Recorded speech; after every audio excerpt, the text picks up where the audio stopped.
Alright there, pop stars, let's get popping. So the purpose of this video is to talk a little bit more in depth about the base angles biconditional theorem, the level 2 proof we're asked to do in class over the last few days. And actually look in depth at the proof itself, which is something we actually didn't get the chance to look at before. This one gets a little more complicated because we're adding things in, and we have to be able to justify why we're adding things in. But again, let's think about this as a picture first. It's a biconditional theorem because it's true both forwards and through as its converse statement. But thinking about the diagram itself, it should be pretty straightforward. So consider this. If I have this triangle, and I am certain it's isosceles, and I know we talked a lot about the definition of isosceles in class, kind of off topic, but for now we know that these two sides should be congruent. And what the third one is, we don't know. We'll talk about it later. But if I do have this triangle, which I know is going to be isosceles, then for sure these triangles' base angles are going to be the ones that are actually occurring opposite the two congruent side lengths. These guys are going to be congruent. So let me mark that in different color. So if I have the black information, I get the blue information. But it's true the other way around too. If I have the black information, I have the blue information. And again, it's true both ways. So I know if I start with sides, I get angles, but also if I start with angles, I get sides. So how do I prove that? Well, we prove it by proving both the original statement and its converse. And you guys figured out that this is all still really about triangle congruency. So thinking about the diagram, it's important we set that up first. So we're dealing with the statement itself. Let me move the converse out of the way. So we're dealing with the statement itself first. So we are starting with sides, in other words. So if I have this isosceles triangle, isosceles meaning that I know these two sides are going to be congruent, I have to prove that these angles are going to be congruent. Let's mark them in red, and let's call them angle 1 and angle 2. So I have to prove that angle 1 is congruent to angle 2. Well, how do I do that? Well, it comes back all to considering that we augment this diagram to make congruent triangles. And we're going to use a lot of what we used in the first proof to actually accomplish this. Let me explain what I mean. And I'm going to write this proof, I think, in a style of 2 columns, simply because I wrote the last one in flow. So the first thing we have to do, if we're thinking about our statements and our justifications. Whoa, that kind of got out of control. Think about statements and its justification. So let me set my T-chart.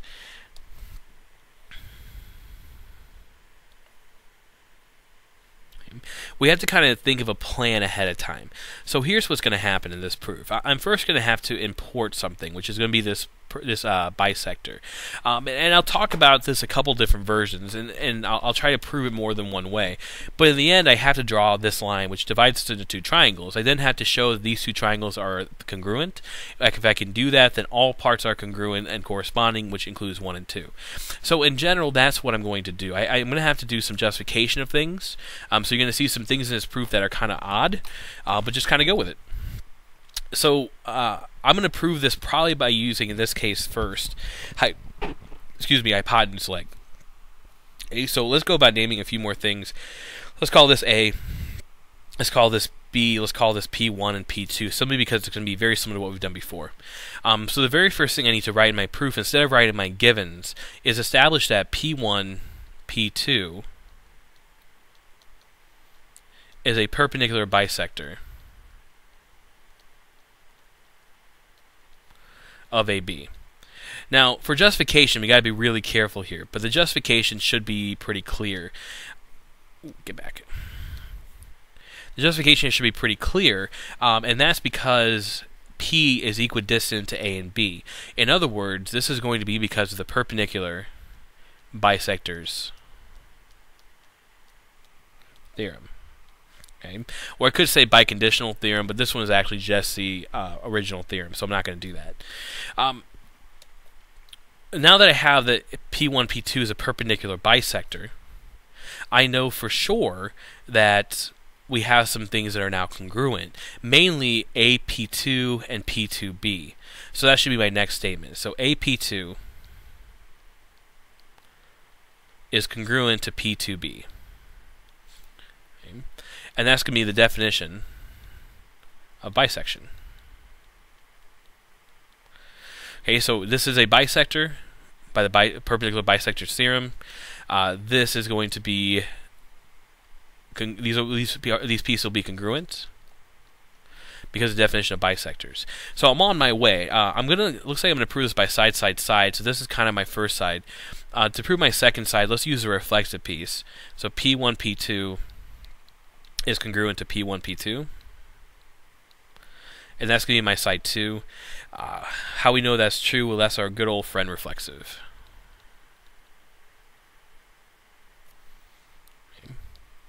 So, proving side 3, we should look at our side lengths that we have marked in green. AP1 is congruent to P1B. And if we're searching for a reason, we should look to our givens. It's a triangle is isosceles.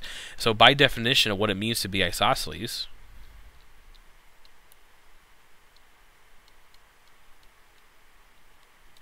we should have our third side.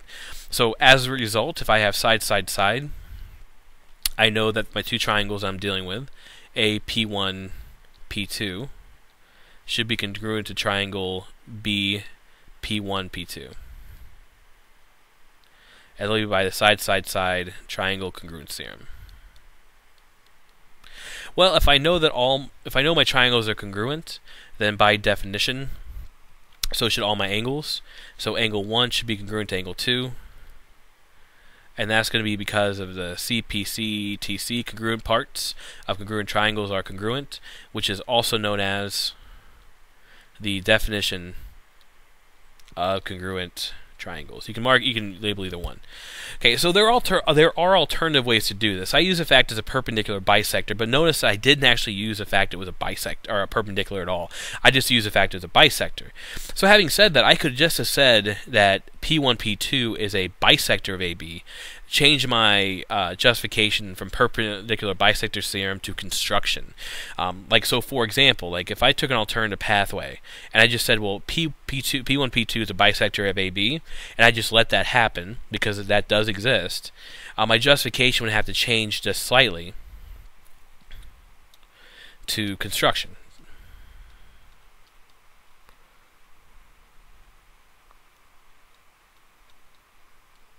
Okay. In other words, that I put that line there, P1, P2, in such a way that it would bisect the bottom, and I'm doing that because I know it exists. That's not the only way you could have done it, but that's an alternative way, and actually kind of leads to something very powerful. I can add things to diagrams as long as I know they're there. In fact, I'm going to use that fact, I think, in the next proof. So in the end, how you prove the triangles are congruent, this is simply one way of many ways. I think we talked about 2 or 3 different ways in class, but this is one way to prove them congruent. As soon as the triangle is congruent, so are your angles. So the statement in its original form is going to be accurate. Now let's talk about its converse. So again, let's start with a picture. I have this triangle. I don't know what kind of triangle it is. Okay? All I know about this triangle is that A, it exists, and 2, angles within this triangle are congruent, mainly angle 1 and angle 2. So I actually have to prove that the triangle is isosceles. So that actually paramounts to me proving that these side lengths are congruent. So given these angles, prove the side lengths are congruent. Again, let's go ahead and label this. I'm going to use the labeling we've been using up to this point. So how do I do this? Well, it's going to be all about triangles again. So I have to drop a line here. I have to drop a line from P1 down here. Ooh, not what I expected. I have to draw a line from P1 down to this triangle's base. And it's going to intersect at some point. Well, I don't know that it's going to be a perpendicular bisector. I just don't, because I don't know that P1 is equidistant to these two endpoints. But what I do know is I can draw this line, and I can draw this line in such a way that I can make it interact with AB any way I wish. So what I'm saying, though, and we talked about this in class, is I don't know for sure that it's a perpendicular bisector, but I know I can draw it in such a way that it is going to be perpendicular. I can make that happen simply by construction. Let me demonstrate what I mean. So let's get away from this proof for a minute to try to demonstrate what I mean.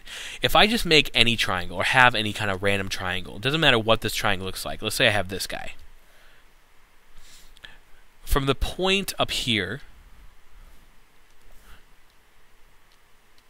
I can construct a line straight down in such a way that although I don't know if it bisects the base, I know it can intersect the base at a right angle. I know that line exists within the plane.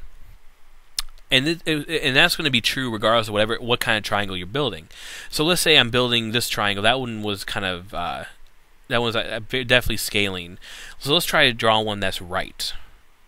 Okay, so let's say here's my right triangle.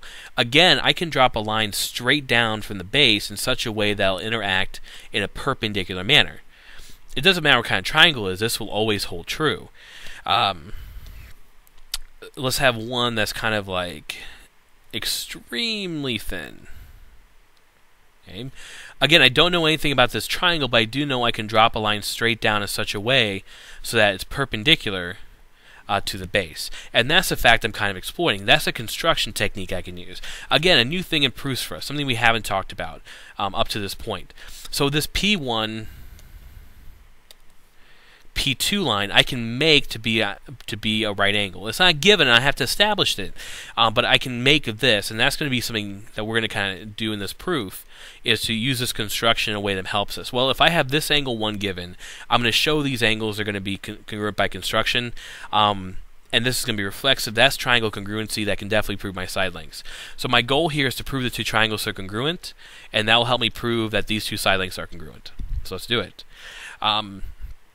So I'm going to prove these by angle side.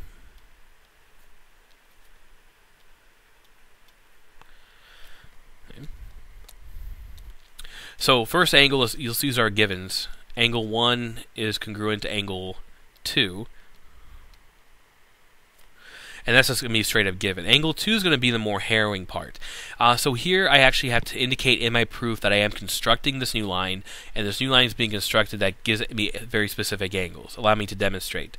So the first step of my proof is going to be to state that P1, P2 is perpendicular to AB. Okay, so we're just going to let that happen. So let P1, P2 exist so that it's going to be perpendicular to AB. And the reason for that is going to be by construction.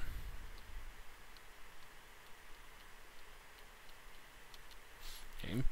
If P1, P2 is perpendicular to AB, then I definitely know, and let me go ahead and number these angles, angle 3 and angle 4, that angle 3 and angle 4 are right.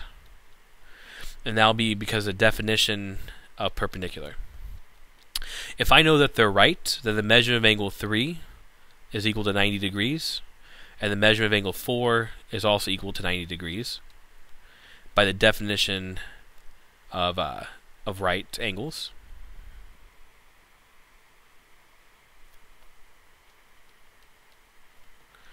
And of course, if they're both equal to 90, that means they're equal to one another.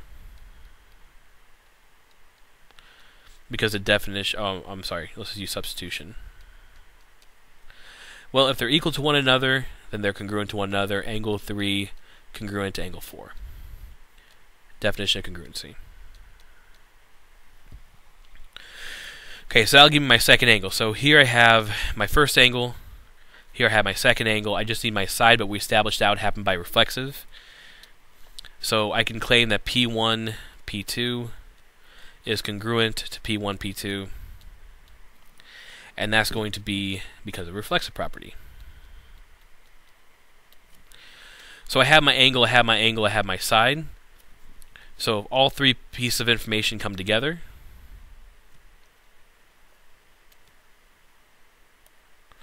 I can certainly claim that the two triangles A, P1, P2 is congruent to triangle B, P1, P2. Okay. And that's going to be because of the angle side, triangle congruence theorem. Okay, so where do we go from here? The whole point of proving these triangles were congruent is to help me prove my sides were congruent, which was the point of this proof. But I know as soon as those triangles are congruent, any sides that are corresponding will be as well. So AP1 should be congruent to P1B, and that's going to be because of CPCTC. Corresponding parts of congruent triangles are congruent, which is the exact same thing as a definition of congruent triangles. Okay? And that is where I was trying to get from the very beginning, that those side lengths were congruent. So we have the converse, we have the original, therefore this is definitely a biconditional theorem, proved both ways. And again, the thing I want to kind of note before I wrap this up is that it was all about proving triangles congruent. If you can prove triangles are congruent, you can prove any parts are congruent, and that's what it's all about. So again, anecdotally makes a lot of sense, but we have to be able to produce a formal proof. Again, if you have questions, rewatch the video, post questions to me on Edmodo. Let's keep this conversation going, because again, you're definitely responsible for this proof. Thank you guys.